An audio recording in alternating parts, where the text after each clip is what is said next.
तो hello student, स्वागत है आप सभी लोगों का सम्राट अकेडमी में। तो दोस्तों, इस वीडियो में हम बात करने वाले हैं कि सिद्ध कीजिए कि करड़ी में 2, करड़ी में 3 और करड़ी में 5 एक अपरिमेय संख्या है। दोस्तों, वेरी मोस्ट इंपॉर्टेंट क्वेश्चन हर बार एग्जाम में पूछता है आप लोगों को। एक क्वेश्चन इससे 100% फिक्स रहते हैं कि आएगा आपको, ठीक है, कि करड़ी में 2 और करड़ी में 3 और करड़ी में 5 को ये सिद्ध कीजिए कि वो क्या है, अपरिमेय संख्या है। तो दोस्तों, तीनों में से मैं एक सिद्ध करके बताऊंगा, एक बता दूंगा, तो उसी ढंग से आप सभी कर लेंगे, ठीक है। तो चलिए, इसमें से कोई एक संख्या मैं लेता हूँ, उसको सिद्ध करके आपको बताता हूँ। उसी प्रकार आप चाहेंगे तो तीनों को सॉल्व कर सकते हैं, ठीक है। लेकिन इतना याद रखिए कि जरूर आएगा आपके एग्जाम में। तो मान लीजिए कि करड़ी में 5 को अगर हमको सिद्ध करना है, अगर हम करड़ी में 5 सिद्ध कर रहे हैं, तो उसी प्रकार करड़ी में 2 और करड़ी में 3 भी आप सिद्ध कर लेंगे अच्छे ढंग से, ठीक है। तो चलिए, अब हम सिद्ध करेंगे क्या कि करड़ी में 5 एक अपरिमेय संख्या है। ये हमको सिद्ध करना है, ठीक है। करड़ी में 5 एक अपरिमेय संख्या है, अपरिमेय संख्या है। ध्यान पूर्वक देखिएगा, इस वीडियो को शुरू से लेकर लास्ट तक देखते हैं तो कंफर्म मैं 100% दावे के साथ कह सकता हूँ कि आप बनाना बहुत आसानी से सीख जाएंगे और 100% एग्जाम में करके आएंगे आप। तो चलिए, अब इसे आराम से हम लोग सिद्ध करते हैं कि करड़ी में 5 एक अपरिमेय संख्या सिद्ध करना है हमको। तो चलिए, यहाँ से हल देखते हैं हम लोग, ठीक है। तो इसे सॉल्व करेंगे कैसे हम लोग। तो दोस्तों, यहाँ पे दिया है कि करड़ी में 5 एक अपरिमेय संख्या। जब भी आपको अपरिमेय संख्या सिद्ध करने के लिए दें तो आपको लिखना पड़ेगा हल में यहाँ पे कि माना करड़ी में 5 एक क्या है, परिमेय संख्या है, एक परिमेय संख्या है, एक परिमेय संख्या है। अगर आपको अपरिमेय संख्या देगा सिद्ध करने के लिए तो हल में लिखना पड़ेगा कि माना करड़ी में 5 एक परिमेय संख्या है, ठीक है। इसमें से करड़ी में 2, करड़ी में 3, करड़ी में 5 अगर देगा आपको कि एक अपरिमेय संख्या सिद्ध कीजिए, तो आप हल में लिखेंगे कि माना करड़ी में 5 एक क्या है, परिमेय संख्या है। जब आप करड़ी में 5 को आपने मान लिया कि परिमेय संख्या, तो परिमेय संख्या किसे कहते हैं, जिसे हम क्या लिखते हैं, P/Q के रूप में लिखते हैं, वही तो परिमेय संख्या कहलाती है। तो करड़ी में 5 बराबर P/Q, और यहाँ पे कंडीशन लिखना पड़ेगा कि जहाँ P और Q सह अभाज्य संख्या है, सह अभाज्य संख्या है। जिस प्रकार लिख रहा हूँ उसी प्रकार आपको लिखना है, सहअभाज्य संख्या है, ठीक है।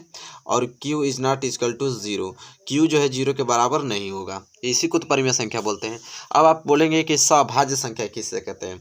सहअभाज्य संख्या दोस्तों उसे कहते हैं कि जिसमें एक के अलावा कोई अतिरिक्त गुणनखंड न हो, ठीक है, जिसका एचसीएफ क्या आता हो, 1 आता हो, ठीक है, उसी को हम बोलते हैं सहअभाज्य संख्या। मतलब एक के अलावा कोई मतलब अभाज्य गुणनखंड न हो, एक के अलावा कोई किसी संख्या से होना घटे, ठीक है, उसे बोलते हैं सहअभाज्य संख्या, ठीक है। इतना चीज़ आपको कंफर्म हो गया। तो अब यहाँ से आ गया करड़ी 5 बराबर P/Q। अब हम लिखेंगे कि दोनों तरफ वर्ग करने पे, ठीक है। अब यहाँ पे कंडीशन लिखना पड़ेगा आप लोगों को, दोनों तरफ वर्ग करने पर, दोनों तरफ वर्ग करने पर। अब दोनों तरफ वर्ग करने पे, तो चलिए, अब दोनों तरफ वर्ग करेंगे तो आपका क्या है, करड़ी में 5 थे, करड़ी में 5 का स्क्वायर हो जाएगा, इधर हो जाएगा P/Q का स्क्वायर हो जाएगा, ठीक है। अब वर्ग करिए, करड़ी में 5 का वर्ग करेंगे तो देखिए, करड़ी में 5 का वर्ग का मतलब क्या होता है, करड़ी में 5 गुणे करड़ी में 5, ये होगा तो क्या हो जाएगा, करड़ी में 5 गुणे 5, करड़ी में 5 गुणा करड़ी में 5 करेंगे तो हो जाएगा करड़ी में 5 गुणे 5। अब यहाँ से कर रहे हैं तो 5 5 है 25, और 25 का वर्ग निकलेगा तो क्या हो जाएगा, 5 आ जाएगा। मतलब करड़ी में 5 के स्क्वायर करेंगे तो क्या आ जाएगा, 5 बराबर P का स्क्वायर करेंगे तो P स्क्वायर, और Q का स्क्वायर करेंगे तो Q स्क्वायर, ठीक है। अब इतना आ गया।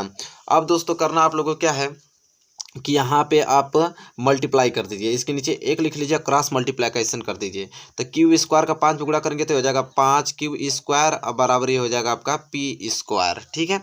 यहाँ से अगर मैं Q स्क्वायर की वैल्यू निकालूं तो ये हो जाएगा P स्क्वायर बटे में 5।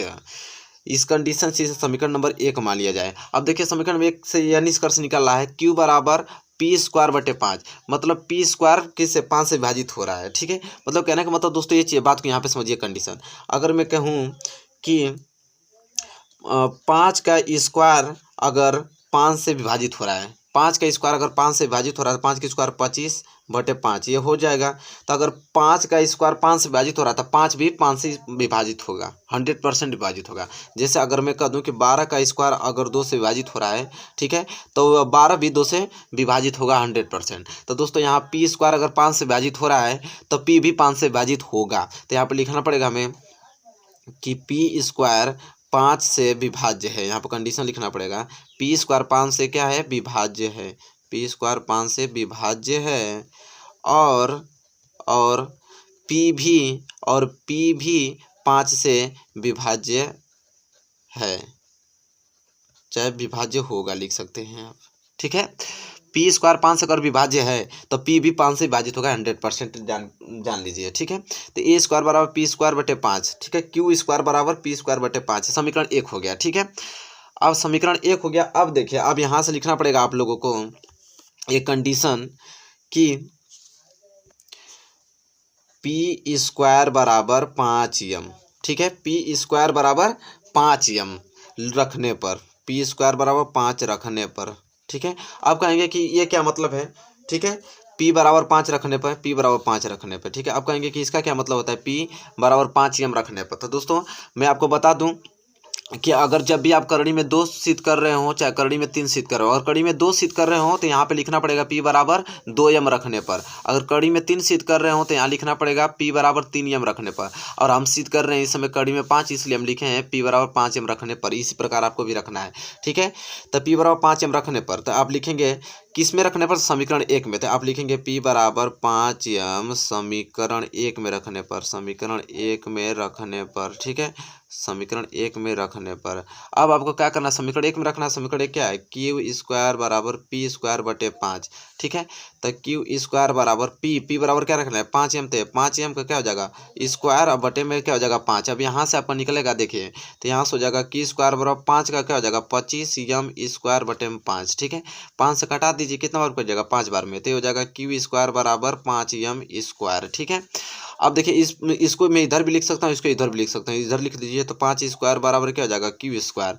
ठीक है, अब आपको करना है यहाँ पे दोस्तों ये चीज़ है कि यहाँ से अगर यम स्क्वायर वैल्यू निकालते तो हो जाएगा क्यू स्क्वायर बटे में 5। ठीक है, क्यू स्क्वायर बटे में 5। अब हमको ये मालूम चल गया कि यम स्क्वायर बराबर आ गया क्यू स्क्वायर बटे में 5। अब मैं अभी क्या बताया हूँ कि जब भी आप कंडीशन पी स्क्वायर बटे 5 होता है, अगर पी स्क्वायर 5 से विभाजित हो रहा है तो पी भी 5 से विभाजित होगा। और यहाँ पे क्यू स्क्वायर बटे 5, अगर क्यू स्क्वायर 5 से विभाजित हो रहा है तो क्यू भी 5 से विभाजित होगा। तो यहाँ पे लिखना पड़ेगा कि क्यू स्क्वायर 5 से विभाजित है, क्यू स्क्वायर 5 से विभाज्य है तथा क्यू भी 5 से विभाजित है, तथा क्यू भी 5 से विभाज्य होगा, क्यू भी 5 से विभाज्य आप लिख सकते हैं, विभाज्य होगा।